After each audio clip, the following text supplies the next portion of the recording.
From Zero to Hero. Mungkin kita sudah familiar dengan istilah ini. Istilah ini bermakna, seorang yang berhasil mengubah dirinya yang pada awalnya adalah pecundang menjadi seorang pemenang. Banyak kisah-kisah sejarah yang menceritakan tentang perjalanan hidup seorang tokoh dengan pengalaman yang seperti ini. Tapi hidup manusia itu seperti roda berputar, kadang di bawah dan kadang di atas. Nah, untuk inspektor yang saat ini sedang merasa dirinya adalah seorang pecundang, teruslah berusaha agar suatu saat nanti bisa menjadi seorang pemenang. Ini channel Inspect Story atau channel motivasi ya, Min? Tapi, nggak jarang juga peristiwa yang terjadi malah sebaliknya. Awalnya ia adalah seorang pemenang, namun kemudian hari terpuruk menjadi seorang pecundang, atau istilahnya from hero to zero. Ini seperti tokoh yang akan Min bahas di video kali ini, yang kisah hidupnya mirip dengan kiasan From Hero to Zero. Ia awalnya memang dipuja-puja, namun di akhir hidupnya, ia malah menjadi sosok yang dibenci dan dihina. Siapakah orang ini?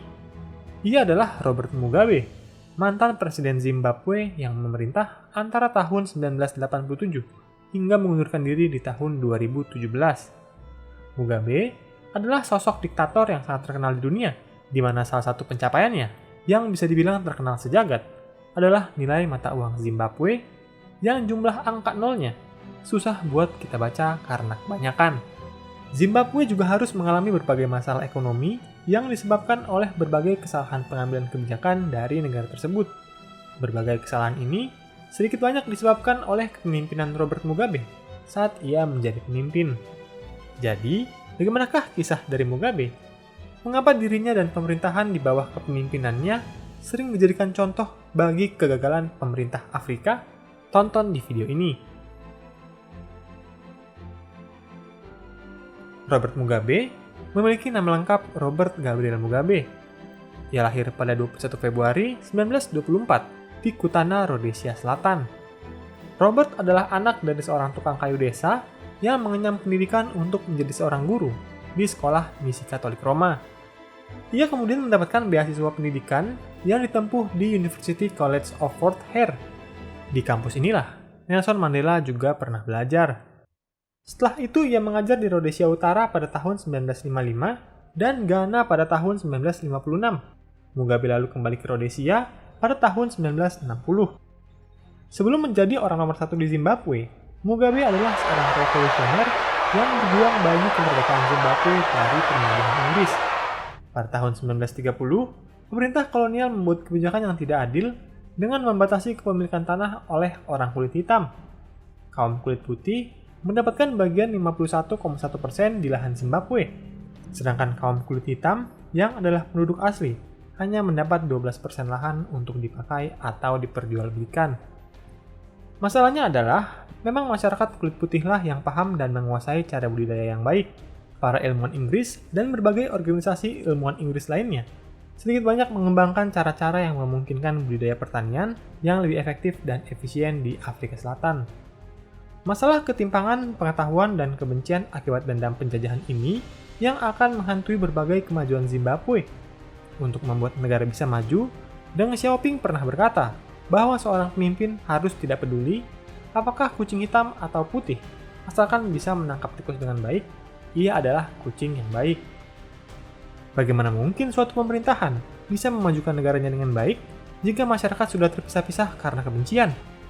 Orang kulit putih memang memahami teknik, tapi orang asli Afrika yang jumlahnya lebih banyaklah yang bekerja di ladang mereka. Agar tanaman yang mereka tanam bisa panen dengan baik, kedua ras yang berbeda ini harus bekerja sama.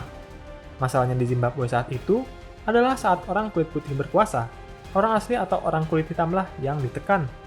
Kelak, ingatan di masa-masa penindasan ini akan dibalas saat orang Zimbabwe berhasil mendapatkan kekuasaan. Masalah juga diperkeruh karena selamanya di kampus, pemikiran Mugabe terpengaruh dengan pemikiran Marxis. Selama mengajar di Ghana, ia juga mendapatkan pengaruh, ide, bahkan segala ambisinya. Saat itu, Ghana baru saja merdeka dari Inggris tahun 1957, hingga Mugabe menjadi terinspirasi. Pemikiran Marxis komunisme yang dipompa oleh para agen asing USSR di bekas-bekas negara jajahan barat ini juga bermasalah, karena sekalipun menjanjikan kesetaraan, namun tanpa adanya insentif untuk maju. hanya akan membuat masyarakat setara dalam kemiskinan. Masalahnya, paham khas Perang Dingin ini juga dibunuh oleh semangat pejuang penjajah yang membuat pandangan orang keturunan Afrika cenderung negatif dengan kulit putih. Pada tahun 1960, ia kembali ke Rhodesia Selatan. Mugabe berubah haluan yang awalnya seorang guru, kemudian menjadi seorang aktivis.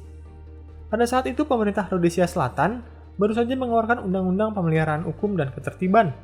Undang-undang ini berisi poin untuk membungkam kebebasan berserikat, berkumpul, dan berekspresi. Intinya, kebijakan ini dibuat untuk menekan aksi-aksi protes yang dilakukan oleh orang kulit hitam. 3 tahun pasca kembali ke Rhodesia, Mugabe bergabung dengan Zimbabwe African Union Patriotic Front dan menjabat sebagai sekretaris umum. Partai ini adalah partai yang berlandaskan Marxisme-Leninisme yang dibangun untuk memperjuangkan kemerdekaan Rhodesia. ZANU-PF adalah pecahan dari partai ZAPU-PF yang merupakan partai revolusioner pertama Zimbabwe. Mugabe memiliki kegemaran berpidato, namun karena kegemarannya ini, setahun setelah bergabung di ZANU-PF, dia ditahan atas tuduhan menyebar rasa kebencian kepada para penguasa. Dia bahkan menyebut pejabat Inggris sebagai si koboi. Dan tidak hanya dirinya yang ditahan, istri pertama Mugabe, Sally Hayfron, juga ditahan dengan tuduhan yang sama setelah mengutuk Ratu Inggris dengan kata-kata persetan. Mugabe mendekam di penjara selama 11 tahun, hingga 1974. Meskipun ia mendekam cukup lama, namun ia tidak kehilangan pengaruhnya. Tahun 1965, Zimbabwe merdeka dari Inggris. Namun kemerdekaan ini bukanlah kemerdekaan yang diinginkan oleh masyarakat Zimbabwe. Sebab kemerdekaan ini hanyalah kemerdekaan sepihak bagi orang kulit putih yang membuat permasalahan kebencian etnis tetap tidak terpecahkan bahkan sekalipun saat Zimbabwe sudah secara resmi merdeka. Politikus kulit putih, Ian Smith, diangkat menjadi Perdana Menteri dari Rhodesia. Tentu saja, masyarakat Zimbabwe tidak menerima keputusan tersebut. Mereka lebih menginginkan Mugabe yang menjabat sebagai Perdana Menteri. Mereka menolak deklarasi Ian Smith yang tidak melibatkan orang kulit hitam secara demokratis. Penolakan ini berkembang menjadi sebuah konflik dan berubah menjadi suatu perang. Perang ini kemudian dikenal dengan nama Perang Semak Rhodesia. Kepemimpinan Ian Smith mendapat pertentangan dari Mugabe setelah dirinya bebas dari penjara. Mugabe kembali melakukan hal kesukaannya, yaitu berpidato dengan membahas mengenai kebebasan pers, kebebasan menyatakan pendapat, serta yang paling penting adalah kesetaraan antaras. Tahun 1979, kubu Mugabe dan kubu Smith menandatangani sebuah kesepakatan besar di Lancaster, Inggris. Dalam kesepakatan ini, Zimbabwe diwakili oleh Mugabe dan Joshua Nkomo, sedangkan pemerintah Zimbabwe Rhodesia diwakili oleh Uskup Abel Muzorewa dan Ian Smith. Perundingan ini dipimpin oleh Lord Carrington selaku Menteri Luar Negeri dan Urusan Persemakmuran Britania Raya. Dalam perundingan tersebut, Lord Carrington dituduh pura-pura tidak tahu mengenai apa yang sebenarnya terjadi di Zimbabwe. Mugabe tidak mau menerima isi dari perjanjian yang ditawarkan oleh pihak Inggris, dan Mugabe menganggap isi kesepakatan tersebut hanyalah sampah. Namun setelah dibujuk oleh Presiden Mozambik, Samora Machel, Mugabe dan Patriotic Front akhirnya mau menandatangani kesepakatan tersebut. Mugabe disambut baik sebagai pahlawan Zimbabwe saat kembali ke tanah airnya. Di titik ini, Mugabe telah menjelma menjadi hero. Tahun 1980, Zimbabwe mengadakan pemilihan umum, di mana Mugabe terpilih menjadi Perdana Menteri pertama Zimbabwe. Serta di tahun yang sama, dia juga menjabat sebagai Ketua Umum Parti ZANU-PF. Dalam pidato kemenangannya, Mugabe mengajak masyarakat untuk melupakan dan memaafkan masa lalu, serta menjadikannya pelajaran bagi masa yang akan datang. Ia juga mengatakan bahwa dalam sistem politik dan sosial, tidak akan ada lagi penindasan dan rasisme. Namun 7 tahun berselang, Mugabe diangkat menjadi presiden eksekutif yang berkuasa penuh atas negara, pemerintah, dan militer. Hal ini terjadi setelah Parlemen Zimbabwe mengamandemen konstitusi baru. Sejak tahun inilah, dukungan publik terhadap Mugabe mulai menurun. Skandal Mugabe terungkap ke permukaan. Mugabe diduga melakukan pembunuhan massal atau genosida terhadap suku Ndebele yang mendukung partai oposisi. Pembunuhan massal yang dikenal sebagai genosida Gukurahundi ini terjadi sejak tahun 1983. Peristiwa ini diduga dilakukan oleh militer yang berada di bawah kekuasaan Mugabe, dan sejak saat itu, Mugabe menjelma sebagai seorang diktator. Seperti layaknya pahlawan yang bertarung melawan iblis, namun Mugabe akhirnya menjelma sebagai iblis itu sendiri. Tahun 2007, Mugabe kembali menunjukkan bahwa dirinya adalah seorang diktator tulen. Ia menganiaya serta memenjarakan pemimpin partai oposisi Morgan Tsvangirai. Pemenjaraan dan penganiayaan ini mengakibatkan Tsvangirai gagal memenangkan pemilu 2008 dan Mugabe terus melanjutkan kekuasaannya. Puncak kebrutalan dan pemerintahan Mugabe terjadi pada tahun 2008, di mana pemilihan umum pada saat itu terjadi dengan banyak korban berjatuhan. Jurnalis dan aktivis banyak dipenjara, bahkan beberapa dari mereka sampai dibunuh. Korban tewas yang disebabkan oleh persaingan politik antara ZANU-PF dan oposisi sepanjang tahun 2008 adalah sebanyak 253 orang. Tidak hanya kasus genosida, Mugabe juga dituduh memperkaya diri dengan mengerongrong kas negara dan merampok sumber daya alam Zimbabwe demi keluarga dan koleganya. Tuduhan hidup mewah ini dibantah oleh sang istri kedua Mugabe, Grace, yang mengatakan bahwa Mugabe adalah presiden termiskin di dunia. Namun pernyataan ini menjadi ironi karena Grace menyampaikan pernyataan tersebut di depan lebih dari 30 villa dan properti pribadi miliknya yang dibangun dari uang haram milik Mugabe. Zimbabwe mengalami hyperinflasi karena pemerintah tidak becus mengelola keuangan negara. Kelangkaan bahan pangan menimbulkan pasar gelap yang menjual barang dengan harga yang tinggi. Masyarakat Zimbabwe pun tidak memiliki pilihan lain. Nah, menghadapi masalah yang seperti ini, pemerintah malah melakukan blunder terparah yang hanya dilakukan oleh mereka yang seringkali tidur saat pelajaran ekonomi. Masih ingat kan? Banyak yang berpendapat kalau kondisi ekonomi negara sulit, kenapa harus bingung-bingung?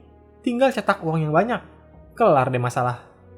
Mimin yakin, sebagian besar dari kita yang nggak tidur di pelajaran ekonomi pasti pernah mikir kayak gitu. Tapi kali ini, pikiran tersebut langsung dibuktikan oleh pemerintah Zimbabwe yang mencetak uang sebanyak-banyaknya. Masalahnya tindakan seperti ini hanya akan membuat Zimbabwe mengalami krisis ekonomi yang disebut dengan istilah hyperinflasi. Parahnya inflasi ini sampai-sampai untuk membeli kebutuhan pokok, masyarakat Zimbabwe harus membawa uang segerobak penuh. Nilai tukar dolar Zimbabwe pun anjlok, di mana $1 Amerika Serikat sempat menyentuh angka 35 kuadriliun dolar Zimbabwe. Coba bayangin, istilah triliun aja kita udah nggak familiar, apalagi kuadriliun. Di tengah inflasi yang melanda, Mugabe, keluarga dan koleganya kenyang di atas penderitaan rakyat. Pada tahun 2009, dolar Zimbabwe tidak lagi digunakan untuk transaksi dalam negeri, digantikan dengan US dollar. Sejak inilah, masyarakat Zimbabwe semakin keras menentang Mugabe dan menginginkannya untuk lengser dari tampuk kekuasaan. Tahun 2017, akhirnya Mugabe berhasil dilengsarkan lewat kudeta militer. Ia lalu menghembuskan nafas terakhirnya di Singapura tanggal 6 September 2019. Namun sebelum kematiannya, nampaknya keinginan Mugabe berkuasa kembali sangatlah tinggi, hingga menunjuk sang istri untuk menjadi pemimpin partai yang telah ia pimpin sejak lama. Mugabe meninggal pada usia 95 tahun. Di titik itu juga, ia menjelma menjadi Zero. Pada awal karir politiknya, ia begitu dicintai oleh rakyatnya. Namun ia justru menghancurkan citranya sendiri karena ketamakan akan harta dan kekuasaan. Dan pada akhirnya, meninggal dalam keadaan dikecam dan dibenci. Nah, itulah salah satu tokoh yang kisahnya sangat mengimplementasikan istilah from hero to zero. Apakah yang bisa kamu pelajari dari kisah ini?